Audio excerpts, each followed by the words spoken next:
अस्सलाम वालेकुम dear students. आज कोऑर्डिनेशन केमिस्ट्री का जो एक टॉपिक है ऑक्टाहाइड्रल कॉम्प्लेक्सेस, उसको हम डिस्कस करेंगे। ऑक्टाहाइड्रल कॉम्प्लेक्सेस का ताल्लुक ज्योमेट्री के साथ है, यानी कि कोऑर्डिनेशन जो हमारे पास केमिस्ट्री है उसमें हम ज्योमेट्री को जब एक लिहाज से एक्सप्लेन करते हैं तो उसमें से एक ज्योमेट्री जो है वो ऑक्टाहाइड्रल ज्योमेट्री है, यानी कि ऑक्टाहाइड्रल कॉम्प्लेक्सेस को डिस्कस करेंगे। अच्छा, ऑक्टाहाइड्रल कॉम्प्लेक्सेस को स्टार्ट करने से पहले हम डी सब शेल्स को कुछ समझने की कोशिश करते हैं। देखें, जो डी सब शेल है इसके कितने ऑर्बिटल्स होते हैं। सबसे पहले हमें बेसिक चीज़ें कुछ मालूम हो उसको हम डिस्कस करते हुए इसकी तरफ मूव करेंगे। देखें, जो डी सब शेल है इसके जो हैं 5 ऑर्बिटल्स होते हैं, और वो 5 ऑर्बिटल्स कौन कौन से होते हैं। उनमें से पहला होता है डी एक्स वाई, और इसी तरीके से एक ऑर्बिटल उसका होता है डी वाई जेड, और फिर इसी तरीके से डी जेड एक्स हो गया, D X square minus Y square, और इसी तरीके से डी जेड स्क्वायर। यानी कि ये 5 ऑर्बिटल्स होते हैं डी सबशेल्स के। अच्छा, इन 5 ऑर्बिटल्स में कोई फ़र्क है या नहीं है, तो उस हवाले से मैं ये कहूँगा कि इस 5 ऑर्बिटल्स को हम 2 कैटेगरीज में डिवाइड करते हैं। जो फर्स्ट कैटेगरी हमारे पास है, यानी कि D X Y, D Y Z और डी जेड एक्स जो मौजूद हैं, ये ऑर्बिटल्स ऐसे हैं जिनके जो लूप्स होते हैं, क्योंकि जो डी सब शेल है इसके डबल डंबल होते हैं और इसके ऑर्बिटल्स के, तो इसके जो डबल डंबल हैं वो बिटवीन द एक्सिस मौजूद होते हैं, बिटवीन द एक्सिस। और जो ये 2 ऑर्बिटल्स हैं ये ऑन द एक्सिस मौजूद होते हैं, इनके जो लूप्स होते हैं वो ऑन द एक्सिस होते हैं। अब ये बिटवीन द एक्सिस और ऑन द एक्सिस क्या है। देखें, हम जब इसकी एक्सिस ड्रा करते हैं, यानी कि एक्स एक्सिस और वाई एक्सिस, अगर हम इस तरह से इसको ड्रा करें तो जो हमारे पास इसके डी के जो ऑर्बिटल्स हैं, जो इसका डबल डंबल है, वो कुछ इस तरीके से मौजूद होगा। यानी कि इसको हम कहते हैं, अगर वो लूप्स इस फॉर्म में मौजूद हों तो उसको हम कहते हैं ये बिटवीन द एक्सिस हैं। और ऑन द एक्सिस किस तरह बनेगा। ऑन द एक्सिस कुछ यूं बन जाएगा कि अगर इसको भी मैं वैसे ही ड्रा कर दूं, एक्स हो गया और दूसरा हमारे पास हो गया वाई हो गया। अब अगर मैं इसके लूप्स जो हैं वो अगर मैं ड्रा करता हूं तो इसके लूप्स कुछ इस तरीके से होंगे। अब ये देखें, ऑन द एक्सिस है, इसको हम क्या कहेंगे, ऑन द एक्सिस कहेंगे। ये वाला बिटवीन द एक्सिस है, ये ऑन द एक्सिस है।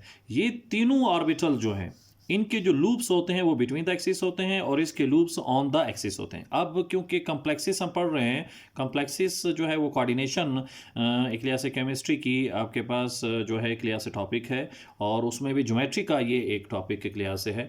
तो इसमें लिगेंड्स लाजमन इन्वॉल्व होंगे कॉम्प्लेक्सेस के अंदर। तो जो लिगेंड्स होते हैं, ये चीज़ आपके जहन में हो कि लिगेंड्स जितने भी होंगे उनकी जो अप्रोच होती है वो ऑन द एक्सिस होती है। यानी कि लिगेंड्स मोस्टली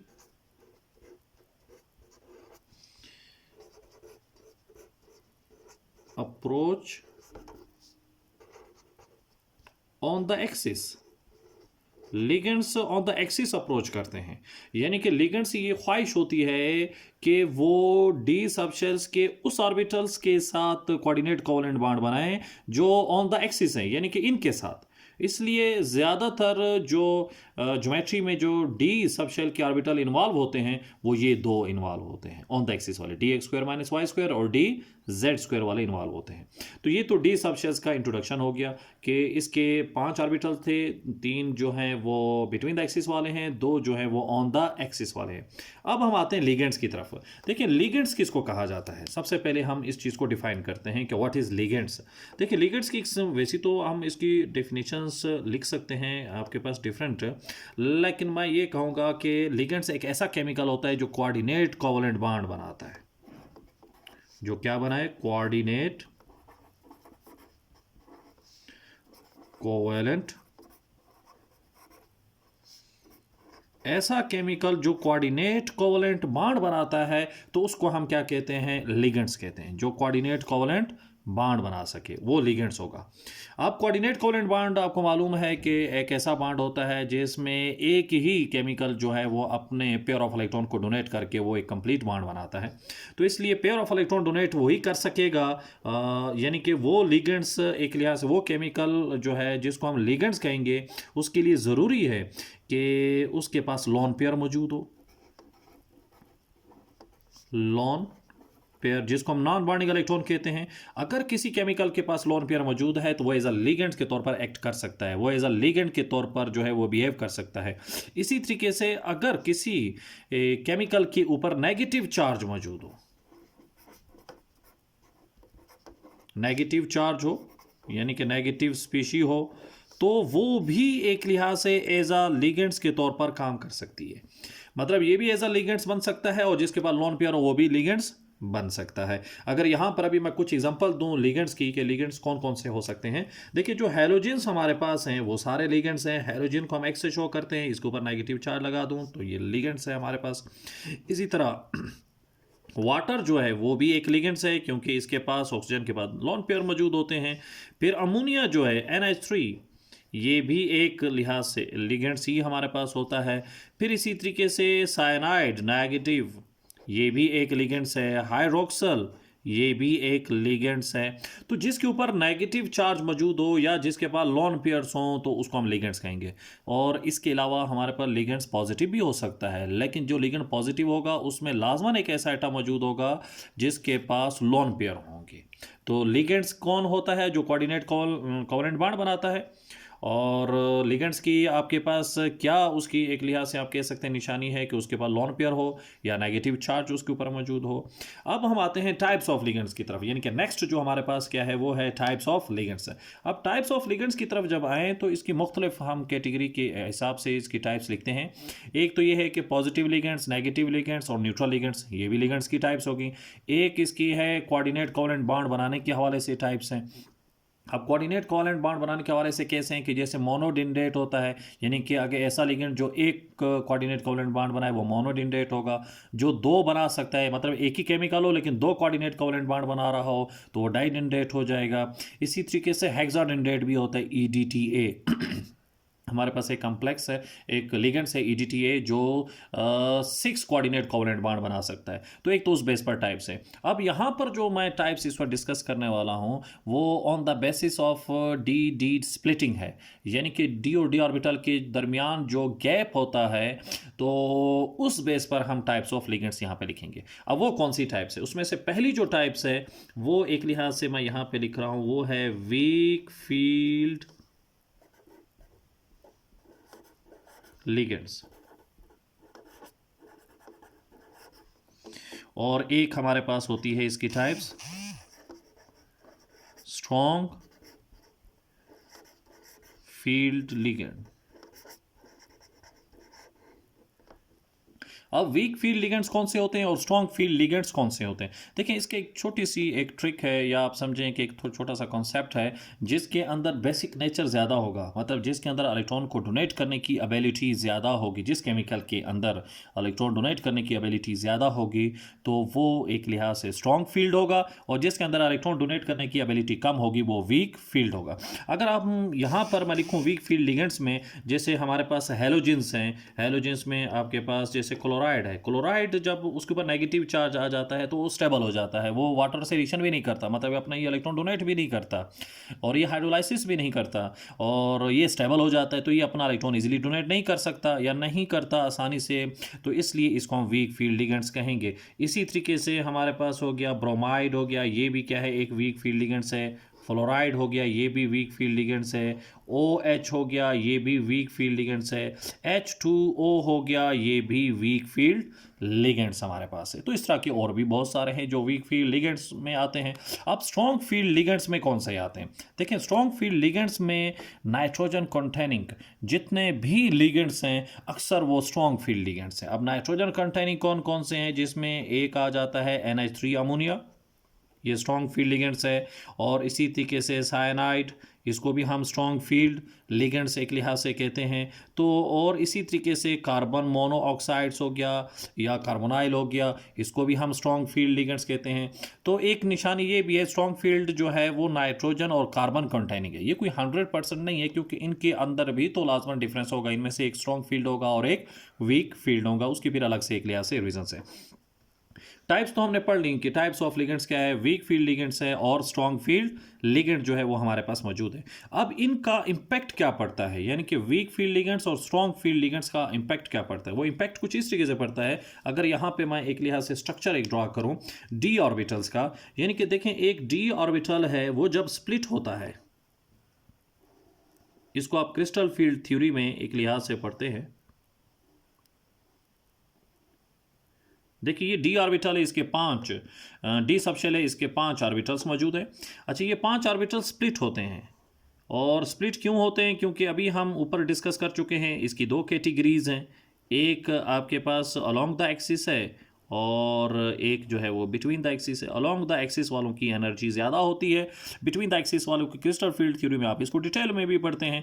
और इसके दरमियान का जो ये डिफरेंस होता है, ये एनर्जी गैप है, डिफरेंस मौजूद है, इसको हम डी डी स्प्लिटिंग भी कहते हैं, और इसको डेल से भी आपके पास रिप्रेजेंट किया जाता है। और इसी तरीके का अगर यहाँ पर भी बना लूँ, इस साइड पर भी,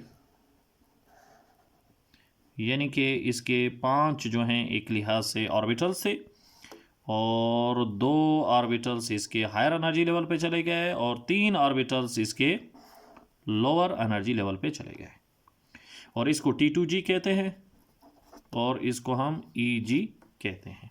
अब इनके दरमियान भी एनर्जी का एक लिहाज से डिफरेंस मौजूद है। देखें, अगर हम किसी भी एलिमेंट्स को डिस्कस करते हैं, फॉर एग्जांपल यहाँ पर अगर हम कोई भी एलिमेंट डिस्कस करें और जिसके पास नंबर ऑफ इलेक्ट्रॉन, जैसे कोबाल्ट को डिस्कस कर लेते हैं। अगर कोबाल्ट जो है एक ऐसा एटम है जिसका एटॉमिक जो नंबर है वो आपके पास 27 है। अच्छा, वो 27 जो मौजूद है, तो उसमें आपके पास किस तरीके की इलेक्ट्रॉनिक कॉन्फ़िगरेशन आएगी, उसमें आर्गॉन आ जाएगा और आर्गॉन के साथ 3d7 आ जाएगा और 4s2 आ जाएगा। अब अगर कोबाल्ट जो है वो +3 में चेंज हो जाए, +3 का मतलब है 3 इलेक्ट्रॉन उसके लॉस हो जाए। अगर 3 इलेक्ट्रॉन उसके लॉस हो जाते हैं, तो आपके जहन में होना चाहिए कि जब वो लॉस होते हैं तो 2 इलेक्ट्रॉन तो s से चले जाएंगे और 2 इलेक्ट्रॉन इससे चले गए, एक यहाँ से, तो इधर कितने इलेक्ट्रॉन बच गए, 6। यानी कि इस वक्त D में, कोबाल्ट 3 पॉजिटिव में D के पास 6 इलेक्ट्रॉन है। कितने इलेक्ट्रॉन है, 6। इन 6 इलेक्ट्रॉन की डिस्ट्रीब्यूशन करनी है हमने इसकी स्प्लिटिंग के अंदर, और यहाँ पर भी समझेंगे ही कोबाल्ट है, इसकी भी हमने क्या करनी है, स्प्लिटिंग करनी है। जो वीक फील्ड लिगेंड्स होते हैं, जैसे ये मौजूद हैं, वीक फील्ड लिगेंड्स जो हैं उनमें इनके दरमियान का जो डिस्टेंस होता है वो स्मॉलर होता है, यानी कि ये जो डिस्टेंस होगा ये स्मॉलर होगा। जब ये डिस्टेंस स्मॉलर होगा तो फिर क्या होगा, जब इलेक्ट्रॉन की हम फिलिंग करेंगे तो कैसे करेंगे, तो हम हमेशा ये कहते हैं अकॉर्डिंग टू हुंड्स रूल, पहले एक इलेक्ट्रॉन आएगा, एक इसमें आ गया, एक इसमें आ गया और एक इसमें आ गया, 3। क्योंकि इनके दरमियान का ये डिस्टेंस स्मॉलर है तो इसलिए एक इलेक्ट्रॉन फिर यहाँ पे चला जाएगा। 6 में से 6 इलेक्ट्रॉन बचे हुए ना डी के, तो 3 हो गए, ये हो गया आपके पास 4 और ये 5 हो गए, एक और यहाँ पे आकर पेयर अप हो जाएगा। ये 6 इलेक्ट्रॉन पूरे हो चुके हैं। वीक फील्ड लिगेंड्स में इनके दरमियान का डिस्टेंस कम होता है, तो इसलिए इलेक्ट्रॉन यहाँ पर भी आते हैं और यहाँ पर भी चले जाते हैं अगर मौजूद हों तो। पहले ये इसमें 1 1 इलेक्ट्रॉन आएंगे, फिर इसमें 1 1, फिर इसमें पेयर अप होना शुरू होगा। इसमें जब पेयर हो जाएंगे तो फिर इसमें पेयर अप होंगे। अब जो स्ट्रॉन्ग फील्ड लिगेंड्स है उसमें जो ये गैप होता है ये लार्जर गैप होता है स्ट्रॉन्ग फील्ड के अंदर। जब स्ट्रॉन्ग फील्ड के अंदर ये लार्जर गैप है तो इसमें एक इलेक्ट्रॉन यहाँ पर आ गया, दूसरा इलेक्ट्रॉन यहाँ पर आ गया, तीसरा यहाँ पर आ गया, अब चौथा ऊपर नहीं जाएगा बल्कि वो यहीं पर ही फिट हो जाएगा। तो पहली तो ये चीज़ आपको समझ आ जानी चाहिए कि वीक फील्ड लिगेंड्स और स्ट्रॉन्ग फील्ड लिगेंड्स क्या होता है। तो जो वीक फील्ड लिगेंड्स है वो इसकी स्प्लिटिंग आपके पास इतनी ज़्यादा नहीं करता, डिस्टेंस इतना इनके दरमियान नहीं करता, जबकि स्ट्रॉन्ग फील्ड जो है इसमें ज़्यादा डिस्टेंस क्रिएट कर लेता है। इस वजह से जो स्ट्रॉन्ग फील्ड लिगेंड्स होते हैं वहाँ पर इलेक्ट्रॉन यहाँ पे पुट हो जाते हैं, वीक फील्ड लिगेंड्स में ऊपर भी इलेक्ट्रॉन जाते हैं, इसलिए यहाँ पर कोई भी अनपेयर्ड इलेक्ट्रॉन मौजूद नहीं है, जबकि इसमें 4 अनपेयर्ड इलेक्ट्रॉन मौजूद है। तो ये टाइप्स ऑफ लिगेंड्स आ जाते हैं, वीक फील्ड लिगेंड्स और स्ट्रॉन्ग फील्ड लिगेंड्स जो है वो हमारे पास एक लिहाज से आ चुके हैं। क्लियर होगी बात। अब इसके बाद नेक्स्ट हम चलते हैं, तो नेक्स्ट हमारे पास जो इसमें आपके पास इसका पार्ट है वो हमारे पास एक लिहाज से क्या है,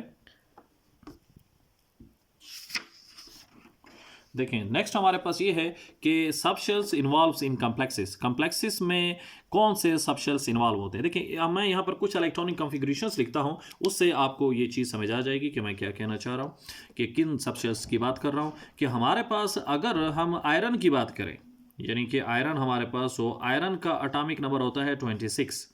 अगर आयरन की बात करें तो आयरन जो है आर्गोन आ जाएगा, और इधर क्या आ जाएगा, इधर आ जाएगा 3d6, 4s2 और 4 जो है p0। हम इन ऑर्बिटल्स को इन्वॉल्व करते हैं किसके अंदर? कम्प्लेक्सिस में आपके पास, यानी कि लिगेंड्स जो है वो इन ऑर्बिटल्स के साथ इन्वॉल्व होंगे। अगर आयरन को छोड़ के एक और भी अगर मैं यहाँ पे लिखूँ, तो जैसे फॉर एग्जांपल मैं सिल्वर लिख लेता हूँ। सिल्वर का एटॉमिक नंबर होता है 47, तो यहाँ पर आ जाएगा क्रिप्टॉन, यहाँ पर आ जाएगा 3d9, 4s2, बल्कि 4 नहीं होगा, बल्कि ये 3 भी नहीं होगा, ये हमारे पास हो जाएगा 4, और ये हो जाएगा 5, और ये भी हो जाएगा 5p आपके पास 0, क्योंकि ये 4 की बजाय ये 5 सीरीज से ताल्लुक़ रखता है, या 4d सीरीज से ताल्लुक़ रखता है जो सिल्वर हमारे पास है, जबकि आयरन 3d के साथ ताल्लुक़ रखता है। अब ये देखें कि ये तो नोबल गैस क्योंकि कंडेंस इलेक्ट्रॉनिक कॉन्फ़िगरेशन लिखी है, तो ये आपके पास ये 3 जो एक लिहाज से सब शेल है, यानी कि d, s और p, यही ऑर्बिटल जो है वो हमेशा कम्प्लेक्सिस में इन्वॉल्व होंगे। मतलब जो लिगेंड्स है वो इन्हीं के साथ बॉन्ड बनाएंगे, इन्हीं में जो ऑर्बिटल खाली होंगे लिगेंड्स उनके साथ बॉन्ड बना लेंगे। ठीक हो गया। अब अगर मैं इसको फर्दर थोड़ा सा और चेंज करता हूँ, वो ये चेंज करता हूँ कि इसकी जो आपके पास फीलिंग होगी वो कैसे होगी? वो ऐसे होगी कि NS होगा, NP होगा, और N-1 D हो जाएगा। यानी कि D के साथ वाला जो ये शेल होगा वो हमेशा NS और NP के मुकाबले 1 लेस देन होगा। आप खुद भी देखें, ये 4 है, ये 4 है, और यहाँ पे 3 आ रहा है, ये 5 है, ये 5 है, और इस जगह पर क्या आ रहा है, 4 आपके पास आ रहा है। तो एक हमेशा जो है वो क्या होता है, D लेस देन मौजूद होता है। एक तो ये चीज़ होगी। अब अगर हम इनको चार्ज की फॉर्म में कन्वर्ट करते हैं, किसकी फॉर्म में? चार्ज की फॉर्म में कन्वर्ट करते हैं, तो फिर इसकी किस तरीके से डायग्राम बन सकती है। जैसे इसी आयरन को ही मैं यहाँ पर फॉर एग्जांपल मैं कर देता हूँ आयरन प्लस, एक लिहाज से 3 कर देता हूँ। अगर मैं आयरन को +3 कर दूँ, अच्छा आयरन मैंने जब +3 कर दिया तो अभी क्या होगा? अब इलेक्ट्रॉन कहाँ से लॉस होंगे? देखिए इलेक्ट्रॉन सबसे पहले जो लॉस होंगे वो S से होंगे, क्योंकि लास्ट शेल यही है, ये 0 हो जाएगा। 4p ऑलरेडी पहले से 0 है, 4p को हम लाजमन इन्वॉल्व करते हैं 4s के साथ, और दो इलेक्ट्रॉन तो यहाँ से चले गए, एक D से चला जाएगा तो D5 हो जाएगा। ठीक। अब इन ऑर्बिटल्स के अंदर अगर आप देखें इलेक्ट्रॉन्स की फिलिंग अगर होगी तो वो किस तरीके से फिलिंग होगी? अगर इसी के मुताबिक एमओटी डायग्राम बनाऊँ मैं, इसी कम्प्लेक्स की आयरन की बना लूँ, तो आयरन के कम्प्लेक्स की डायग्राम किस तरीके की बनेगी? देखिए सबसे पहले हम डी से स्टार्ट करते हैं। किससे स्टार्ट करते हैं? डी से। अब यहाँ पर मैं इसकी डायग्राम बना रहा हूँ, आप इसको गौर से देखें। देखें ये इस वक्त हमारे पास जो है डी के ऑर्बिटल्स हैं। तो D के ऑर्बिटल्स में जो है अगर हम देखें तो इसमें जो एक लिहाज से जो इसके ऑर्बिटल्स थे, D के जो 5 ऑर्बिटल्स थे, 5 ऑर्बिटल्स में अगर हम इलेक्ट्रॉन की फिलिंग करें ना, इस तरीके से मौजूद है। 5 ऑर्बिटल्स हैं। सबसे पहले इसमें एक इलेक्ट्रॉन इसमें आ जाएगा, एक इसमें आ जाएगा, एक इसमें आ जाएगा, एक इसमें, और एक इसमें, 5 पूरे हो गए। तो इसका मतलब है फिर तो डी में से कोई भी बॉन्डिंग में इन्वॉल्व नहीं होगा, क्योंकि कोई जगह खाली नहीं है लिगेंड्स के लिए वो आकर इसमें बॉन्ड बना सकें, क्योंकि लिगेंड जो है कोऑर्डिनेट कोवलेंट बॉन्ड बनाता है, वो खाली जो ऑर्बिटल्स होते हैं उसमें अपने इलेक्ट्रॉन को फिल करता है। तो इसलिए यहाँ पर तो कुछ भी मौजूद नहीं है, तो इसलिए आपके पास कोई भी बॉन्डिंग में ये इन्वॉल्व नहीं होगा। अगर इन्वॉल्व होगा तो 4s होगा और 4p होगा। लेकिन अगर ऐसा हो जाए कि स्ट्रॉन्ग फील्ड लिगेंड्स हो, क्या हो? Strong field ligands. अगर वो स्ट्रॉन्ग फील्ड लिगेंड्स हुआ तो फिर क्या करेगा? स्ट्रॉन्ग फील्ड लिगेंड तो इसको पेयर अप कर देगा, यानी कि वो आपके पास इस तरीके से कर देगा स्ट्रॉन्ग फील्ड लिगेंड्स, इसके 3 ऑर्बिटल जो है वो इस जगह पर आ जाएंगे, और जो 3 ऑर्बिटल इसमें आएंगे सारे इलेक्ट्रॉन उसी में आ जाएंगे। 1 2 3 4, और इसी तरीके से आपके पास 4 हो गए, और ये हो गया 5। तो ये तो इसका मतलब है स्ट्रॉन्ग फील्ड लिगेंड्स में ये पेयर अप हो गए। स्ट्रॉन्ग फील्ड लिगेंड्स में ये क्या हो जाते हैं, पेयर अप हो जाते हैं, जितने भी इलेक्ट्रॉन्स मौजूद होते हैं डी में, स्ट्रॉन्ग फील्ड्स वाले में।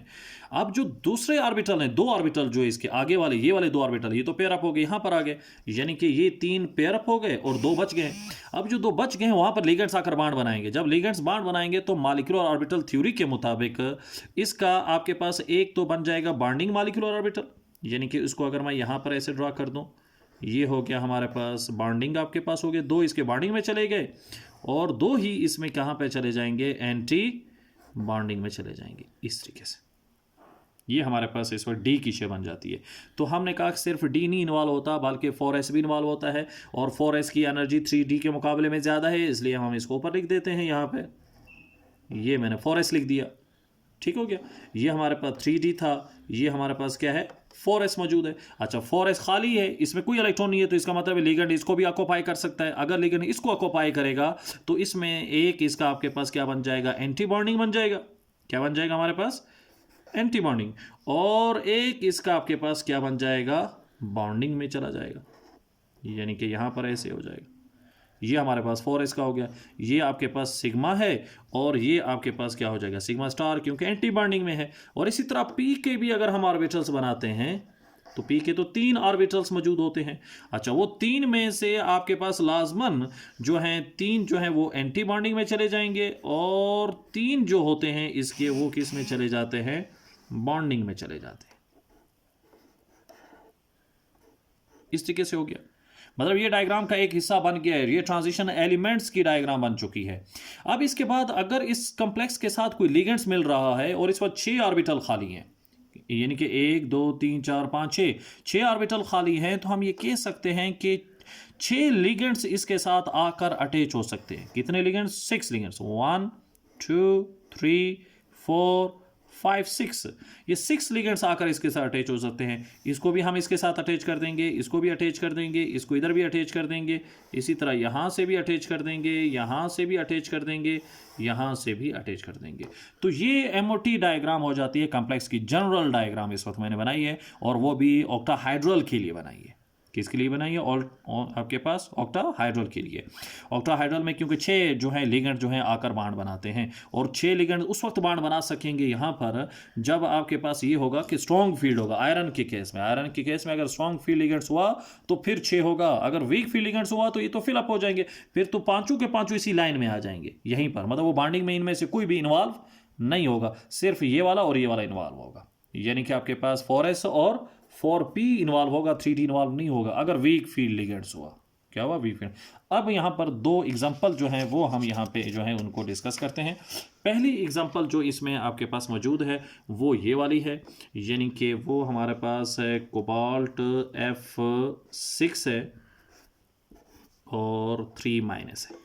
देखिए इस वक्त कोबाल्ट की एग्जांपल ही मैंने ली, पीछे भी इसलिए कोबाल्ट को मैंने आपको एक्सप्लेन किया। देखिए जो कोबाल्ट आपके पास है उसका एटॉमिक नंबर है 27 है, तो उसमें आर्गॉन है और उसके अंदर 3d7 है, 4s2 है और 4p0 है। इस वक्त -3 है क्योंकि यहाँ पर इस वक्त जो मौजूद है लिगेंड्स वो हमारे पास है फ्लोराइड, और फ्लोराइड आपको पता है कि वीक फील्ड लिगेंड्स है, और जो वीक फील्ड लिगेंड्स होता है वो हाई स्पिन लिगेंड्स भी होता है, हाई स्पिन लिगेंड्स भी होता है। जो वीक फील्ड होता है वो हाई स्पिन लिगेंड्स भी होता है, तो इसलिए ये हाई स्पिन लिगेंड्स भी है जो फ्लोराइड है, और वीक फील्ड लिगेंड्स भी है। जो वीक फील्ड लिगेंड्स है तो इसमें कोबाल्ट के ऊपर इस वक्त जो चार्ज आ रहा है कोबाल्ट पर, क्योंकि इस वक्त आयरन -6 है, कोबाल्ट +3 है, जिसकी वजह से नेट रिजल्ट -3 आ रहा है। तो इसका मतलब है कोबाल्ट +3 है, 3 इलेक्ट्रॉन लॉस हो चुके हैं। अगर 3 इलेक्ट्रॉन इसके लॉस हो चुके हैं तो ये हो जाएगा 3d6, 4s0 और 4p0, क्योंकि ये वीक फील्ड लिगेंड्स है। कौन, फ्लोराइड।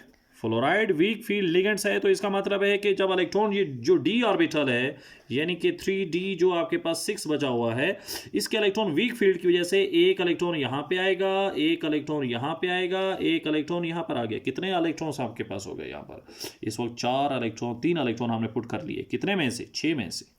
6 में से 3 इलेक्ट्रॉन यहाँ पे पुट हो चुके हैं। वीक फील्ड लिगेंड से तो ये स्प्लिटिंग कम होगी, ये गैप कम होगा, इसलिए इलेक्ट्रॉन ऊपर भी जाएगा। ये हो गया 4th इलेक्ट्रॉन, ये हो गया 5th इलेक्ट्रॉन, और यहाँ पर आकर ये पेयर अप होकर 6 इलेक्ट्रॉन हो गए। ये तो मैंने पुट कर दी है यहाँ पर। और 4s में कोई इलेक्ट्रॉन है इसलिए कोई इलेक्ट्रॉन पुट नहीं करेंगे। 4p में भी कोई इलेक्ट्रॉन नहीं है, कोई इलेक्ट्रॉन पुट नहीं करेंगे। लेकिन लिगेंड्स तो अटैच हो रहे हैं, 6 लिगेंड्स हैं, माइनस है सब में। जब सब में माइनस है तो इसका मतलब ये हुआ इन सब के अंदर मौजूद होंगे इलेक्ट्रॉन। ये एक फ्लोराइड हो गया समझें, ये दूसरा फ्लोराइड हो गया, ये तीसरा फ्लोराइड, ये चौथा फ्लोराइड, पांचवा फ्लोराइड और छठा फ्लोराइड। मतलब 6 आपके पास क्या मौजूद है, फ्लोराइड है। 6 फ्लोराइड है। 6 फ्लोराइड के टोटल इलेक्ट्रॉन कितने हैं, 12 हैं। अब यहां से फिल करना शुरू करेंगे। तो पहले 2 इलेक्ट्रॉन यहां पर आ जाएंगे, 1 2 3 4 5, फिर हो गए 6 7 और 8 9 10 11 12, ये इलेक्ट्रॉन हो गए, फिल हो गए। तो ये इस वक्त डायग्राम बन चुकी है, किसकी डायग्राम बन चुकी है, हेक्साफ्लोरोकोबाल्ट की।